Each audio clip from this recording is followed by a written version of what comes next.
جو اندر سے بات نکلی ہے یہ عطا ہوتی ہے۔ گویا کہ جو اسم آپ پکار رہے ہیں اس میں ذات میں، تو توجہ کر کے آپ کو اس اسم کی آواز بلند کرنے کا حکم ہوا۔ جب آپ پکارتے ہیں تو وہ اسم اپنی ذات کو پکارتا ہے، پھر اس اسم کے مطابق وہ ذات ویسے ہی فیض دیتی ہے۔ تو دونوں کام ذات کے اپنے ہو گئے، یعنی اس ذات نے پہلے پکار دی اور پھر پکار پر لبیک کہا۔ تو اللہ کریم جب آپ کو اپنا نام پکارنے دے تو یہ دو باتیں یاد رکھو کہ پہلے نام دیا، پھر نام لینے کے بعد جواب دیا، پھر احسان کر دیا۔ اللہ نے پہلے آپ کو دعا کا شعور دیا اور دعا کی ضرورت بن کر پھر دعا منظور بھی اس نے آپ ہی کی کرنی ہے۔ یہ جو اجازت ہے اس میں دونوں فاصلے طے ہو جاتے ہیں۔ جب آپ ماضی کے کسی بزرگ کو پکارتے ہیں تو تاریخ کا فاصلہ مکمل ہو جاتا ہے۔ درمیان میں صدیوں کا فاصلہ ہو سکتا ہے، لیکن آپ کے پاس وہ فریاد ایسی ہے جیسے آپ کسی زندہ انسان کو پکار رہے ہو کہ جہاں پناہ بادشاہ سلامت آپ ذات کو پکارتے ہو، حالانکہ درمیان میں فاصلہ جغرافیہ کا بھی ہے، تاریخ کا بھی ہے۔ تو میں کہہ رہا تھا کہ توجہ حاصل کرنا یا توجہ دینا اس کا تعلق صرف تعلق کے ساتھ ہے۔ جو ذات آپ سے متعلق ہے وہ چاہے تاریخ کے فاصلے میں ہو، چاہے جغرافیہ کے فاصلے میں ہو، وہ آپ سے متعلق رہے گی۔ اس لیے آپ اپنی پکار کو ضرور دیکھا کریں کہ یہ تاریخ کے فاصلے طے کر رہی ہے۔ اس میں ڈسٹینس جو ہے وہ میٹر نہیں کرتا، اس میں صرف خلوص میٹر کرتا ہے۔ آپ کو آج بھی ایسے لوگ ملیں گے جنہوں نے پکارا ہے، ڈوب جانے کے جب آثار نظر آتے ہیں، کالی کملی میں وہ سرکار نظر آتے ہیں صلی اللہ علیہ وآلہ وسلم۔ تو وہ نظر آتے ہیں اور یہ ٹھیک کہہ رہے ہیں، توجہ سے، پکار سے، فریاد سے، خلوص سے رابطہ قائم ہو جاتا ہے، دونوں چیزیں ہو جاتی ہیں۔ اس سوال کا جواب یہ ہو گیا کہ دور رہنے والے آپ کے اندر بصورت یاد رہتے ہیں، آپ سے کورسپونڈنگ کرتے رہتے ہیں، آپ کو توجہ سے پکارتے ہیں اور مقابلے میں آپ سے توجہ میں پکار حاصل کر لیتے ہیں۔ لہٰذا فیصلہ یہ ہو گیا کہ جس کو آپ یاد کر رہے ہیں وہ بھی کسی نہ کسی صورت میں آپ کو یاد کر رہا ہے، اور یہ تعلق چونکہ نیکی کا تعلق ہے اس لیے وہ پکار رہا ہے۔ آپ کو ضرورت کا احساس ہو رہا ہے، یہ خالی پکار نہیں ہے۔ بچہ ماں کو پکارتا ہے تو ماں اسے سلا تو نہیں دیتی، بلکہ اس بچے کا مسئلہ حل ہو جاتا ہے۔ اگر وہ پکار رہا ہے تو ماں سمجھ جاتی ہے کہ یہ کون سی پکار ہے، یعنی ماں کو پکار رہا ہے، یعنی بچہ ماں کو پکار رہا ہے تو وہ سمجھ جاتی ہے کہ اس وقت دودھ کی پکار ہے یا اس وقت کسی اور ضرورت کی فریاد ہے۔ بچہ جب جوان ہو کر پکارتا ہے تو اور ضرورتوں کی فریاد کرتا ہے کہ دیکھو ہماری زندگی کے بارے میں کچھ غور و فکر کرو۔ گویا کہ پکار ندا اپنے اندر تمام ضروریات سمیٹتی ہے، اور جس کو پکارا جائے وہ ضروریات کے مطابق اس کا جواب دیتا ہے یا جواب بن جاتا ہے۔ باقی رہ گیا سوال عمل کا۔ عمل اگر عمل کے ساتھ کورسپونڈنٹ نہ ہو، علم ہر چند کے علم سے متعلق ہو، وہ علم ویسا نہیں ہوگا۔ اس کا مطلب یہ ہے کہ اگر سچی بات کر دی جائے تو ہر آدمی صاحب تاثیر نہیں بن جاتا۔ جھوٹا آدمی بھی وہی کہے گا، زیادہ جھوٹ نہیں بولے گا کہ یہ واقعات ہیں، یہ تاریخ ہے، یہ جغرافیہ ہے۔ قرآن کریم کی شرح غلط نہیں کرے گا، ٹھیک ہی کرے گا، مگر اس کا باطن شاید اتنی صداقت میں نہ ہو، وہ صاحب تاثیر نہیں بنتا، اگرچہ یہ کلام تاثیر والا ہے۔ اس کا مطلب یہ ہوا کہ قرآن کریم کی اس علم کے لیے ایک عمل درکار ہے۔ جس ذات صلی اللہ علیہ وآلہ وسلم پر قرآن نازل ہوا وہ ذات کتاب سے کم مقدس نہیں ہے۔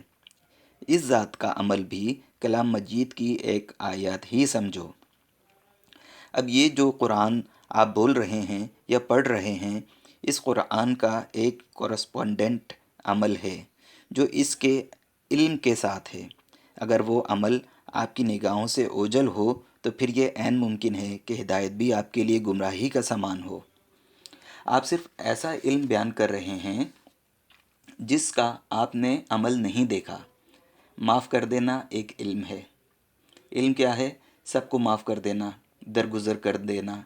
اس علم کا عمل انہوں نے جب معاف کیا تو برملا کہا کہ ہم درگزر کر رہے ہیں، معاف کر رہے ہیں، اور وہ جو حق بنتا تھا اس کو بھی معاف کر رہے ہیں۔ مقابلے میں جنگ کرنے والوں کو معاف کر رہے ہیں کہ آج تمہارے ساتھ کیا سلوک کیا جائے گا تم جانتے ہو؟ ہمیں علم نہیں ہے کہ آپ ہمارے ساتھ کیا سلوک کریں گے۔ میں تمہارے ساتھ وہی سلوک کروں گا جو میرے بھائی یوسف علیہ السلام نے مجھ سے پہلے کیا۔ آج کے دن تمہیں کوئی گرفت نہیں ہے۔ میں یہ سلوک کروں گا کہ میں نے تمہیں معاف کر دیا۔ وہ جو سلوک ہے سزا کے وقت معاف کرنے کا، تو وہ کر کے دکھایا کہ یوں معاف کیا جاتا ہے۔ اب جب تک یہ عمل آپ کی نگاہ میں نہ ہو، معاف کرنے کا علم آپ کو سمجھ نہیں آ سکتا۔ معاف کیسے کیا کرتے ہیں؟ آپ کہیں گے کہ اس کو کیسے معاف کرتے ہیں؟ وہ تو میرے مقابلے میں کھڑا تھا، مقابلے میں جتنے کھڑے تھے انہوں نے سب کو معاف کیا۔ بلکہ مقابلے والے کو پہچاننا ہے کہ یہ جو دشمن ہے صلاحیت والا ہے دعا کی، اسے مسلمان کر دیا جائے، یا یہ آدمی جو ہے خلاف اسلام ہے، اسے سیف اسلام بنانا ہے، سیف اللہ بنانا ہے۔ اب وہ جو خلاف اسلام ہے بہت جوہر والا ہے، جوہر آبدار ہے، اس کو سیف الاسلام بنانا ہے۔ گویا کہ مخالف کے اندر یا مخالفت کے اندر جو جینین نظر آیا، اسلام میں لانے کی کوشش کی۔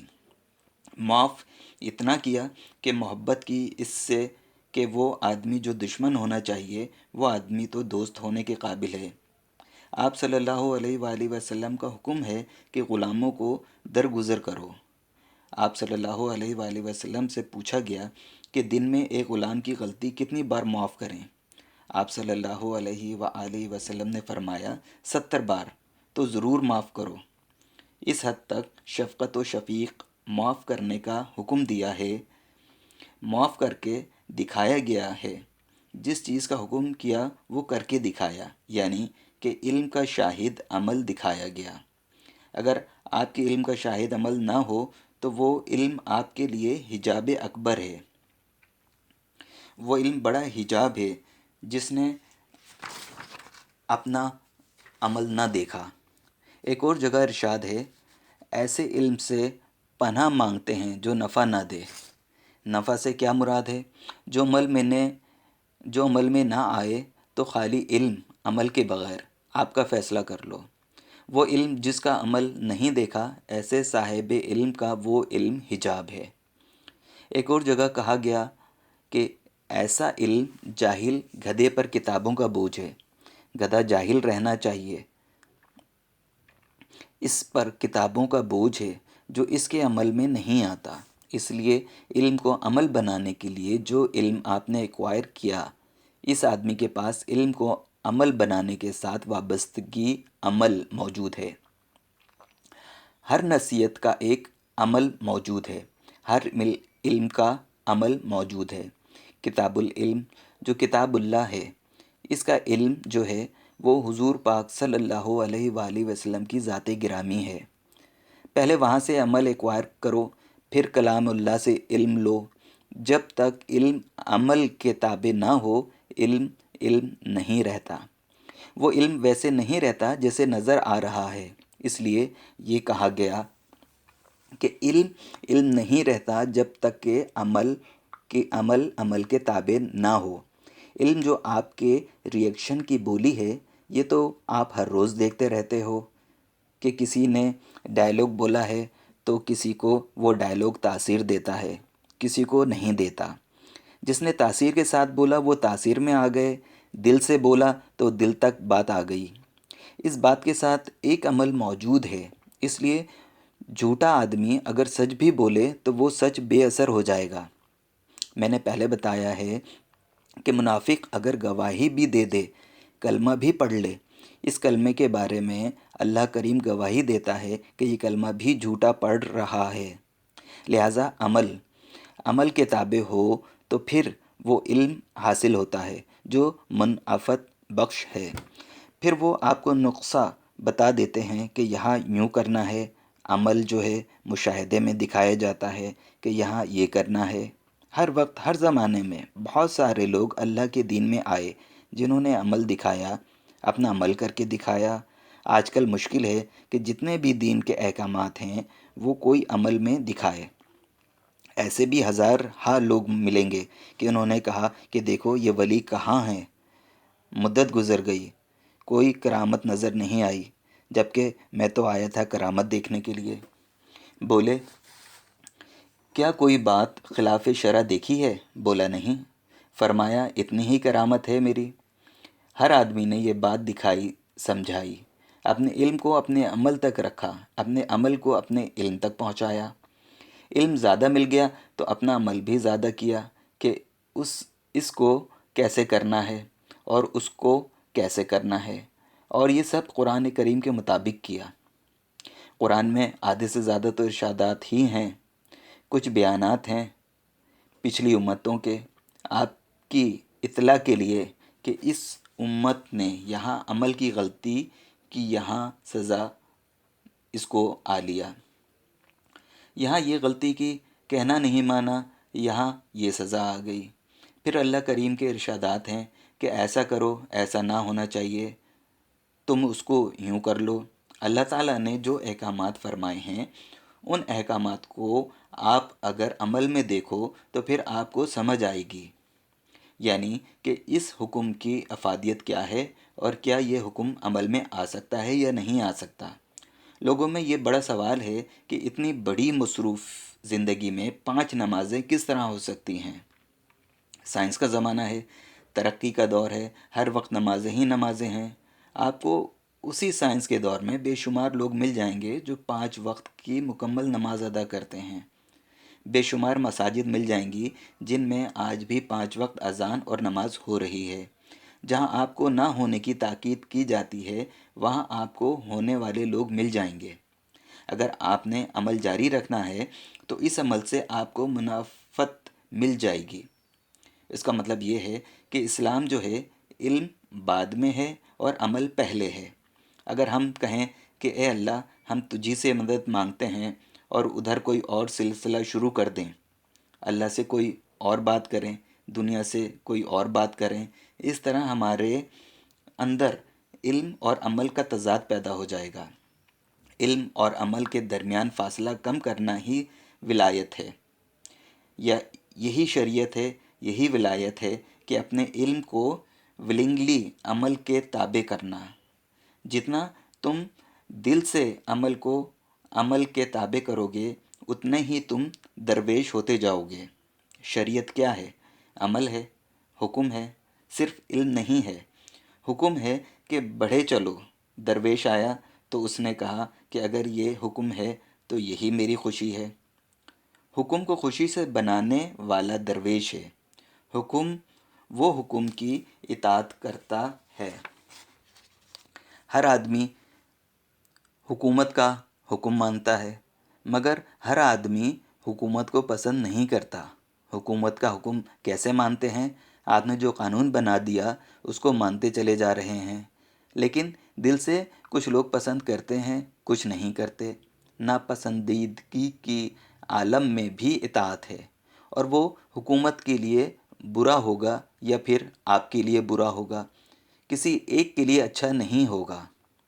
دین یہ ہے کہ جو علم آپ نے ایکوائر کیا اس کا عمل آپ خوشی کے ساتھ یس کر دو، پھر آپ کا مسئلہ حل ہو جائے گا۔ اللہ کریم حضرت واصف علی واصف رحمۃ اللہ علیہ کے درجات کو بلند فرمائے، آمین۔ السلام علیکم ورحمۃ اللہ وبرکاتہ۔